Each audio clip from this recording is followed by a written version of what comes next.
Click the subscribe button, hit the bell icon to never miss another update. Have you ever felt like you're standing at a crossroads, unsure which way to go? The world pulls you in so many directions, and you wonder, what's right? What's actually worth it? The 19 juz of the Quran is more than a history. It's a guide, a light cutting through the fog. It speaks to you, to your struggles, your choices, your future. And one of the most defining choices you make is the company you keep. Who you surround yourself with shapes who you become. And some friendships bring out the best in us, while others lead us astray. The Quran states that those who keep their toxic friends and don't leave them will regret this in the hereafter. They will say, "Woe to me, I wish I'd never taken so-and-so as a friend."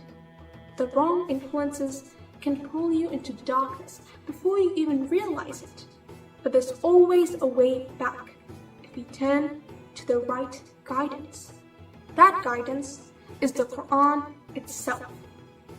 Yet, we often neglect it. The Prophet will stand as a witness on the day of judgment and say, "My people abandoned the Quran." We should ask ourselves, what will we do with this divine message? Will we ignore it? Will we live by it? Those who live by it earn a special status in the eyes of Allah. There are those whom Allah Himself calls His special servants, the Abdur Rahman. They don't chase status or wealth, but their actions make them stand out. They walk humbly, they respond to hate with peace, pray through the night, and find balance in everything. And they make a dua that should be on all our lips. They say, "O Allah, make our spouses and children a source of joy, and make us leaders of the righteous." For them, Allah promises something beyond imagination: eternal peace, a warm welcome into paradise. But this path is not always easy. Throughout history, those who stood for truth often stood alone. Prophet Musa faced Pharaoh and an empire's full force against him. Yet, with Allah, he was never truly alone. Prophet Ibrahim shattered the norms of his time, declaring, "Allah is the one who feeds me, heals me, and will give me life again." The prophets Nuh, Hud, Saleh, Lut, and Shu'aib all faced rejection, yet they held firm. Truth doesn't always win by numbers, it wins by persistence. And sometimes strength comes not from standing alone, but from using wisdom and power in the right way. Some were given immense power, yet they remained humble.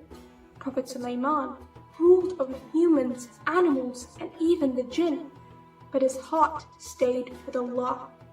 Queen Bilqis had everything.